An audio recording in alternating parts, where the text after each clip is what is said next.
As I say, I see that we are almost going to have to choose between the Emmanuel Macron approach to Iran and the Donald Trump approach to Iran. How do you see it?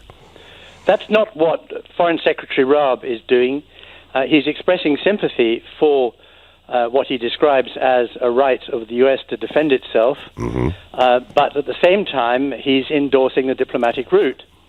Now, he has said that President Trump and Emmanuel Macron have an approach which failed in September, but which is still being held open.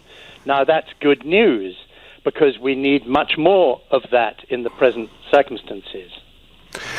But you can't have it both ways with this, surely, because Emmanuel Macron clearly thinks that what Donald Trump did was wrong. Trump argues that they had sufficient intelligence to suggest that perhaps more outrages were planned, and clearly he's no intention of going back on breaking the Iran nuclear deal. At some point, doesn't Dominic Raab have to make a decision here, Sir Richard? No, we stand up for British interests, and British interests are in securing the benefits to our security and to the region of the Middle East in the Iran nuclear deal, which the United States has willfully and illicitly broken. Now, the United States is not a good ally of the UK on many Middle Eastern issues. On some it is, on others it isn't.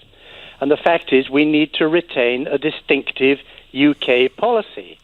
And the one that Mr. Raab has outlined of encouraging diplomacy in which the Europeans are taking a lead is the right approach. It doesn't go far enough, to my way of thinking.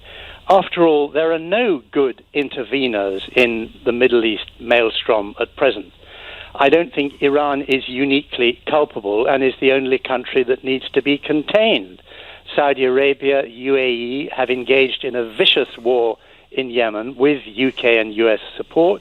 We have Israel seeking to extend illicit gains in the West Bank and Jerusalem. We have Turkey invading the north of Syria. We have a failed attempt by the West to support a rebellion in Syria. So everybody needs to stand back, and we need to go back to the fundamental lack of rules of the road on how to conduct international relations in the Middle East. Knee-jerk reactions like the killing of Soleimani have just made the world a much more dangerous